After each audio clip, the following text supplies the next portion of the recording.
দর্শক, সাপ্তাহিক বাজার দরের সার্বিক পরিস্থিতি নিয়ে রাজধানীর উত্তরার ১১ নম্বর সেক্টর কাঁচা বাজার থেকে এখন সরাসরি যুক্ত হচ্ছেন আমাদের সহকর্মী গোলাম রব্বানী। গোলাম রব্বানী, এই মুহূর্তে বাজারের সামগ্রিক চিত্র কি, ক্রেতা ও বিক্রেতারা কি বলছেন?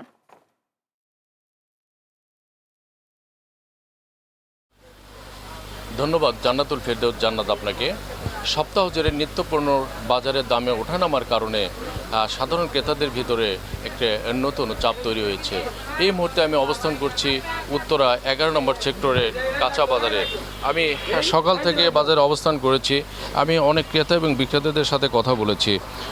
তারা আমাদেরকে যেমনটি জানিয়েছেন, সবজির বাজারে কিন্তু কিছুটা স্বস্তি থাকলেও মাছ, মাংস এবং কয়েকটি ভোগ্যপণ্যের দাম এখনও তুলনামূলক বেশি।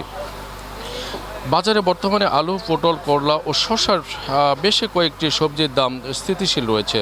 তবে কাঁচা মরিচ, পেঁয়াজ ও কিছু মৌসুমী সবজির দাম কিন্তু সপ্তাহের ব্যবধানে সামান্য পরিবর্তন দেখা গেছে। মাছের বাজারে রুই, কাতল ও চাষের মাছের দাম কিন্তু আগের সপ্তাহের তুলনায় প্রায় অপরিবর্তিত থাকলেও গরু ও খাসির মাংসের দাম এখনও উচ্চ পর্যায়ে রয়েছে।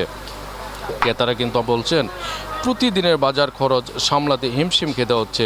অন্যদিকে ব্যবসায়ীদের দাবি, সরবরাহ স্বাভাবিক থাকলেও পরিবহন ব্যয় ও পাইকারি বাজারের দামের প্রভাব কিন্তু খুচরা বাজারে পড়েছে।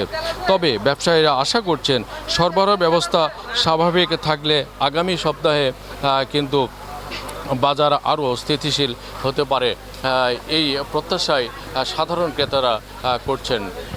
এই ছিল আমার কাছে উত্তরা ১১ নম্বর সেক্টরের কাঁচা বাজার থেকে সর্বশেষ।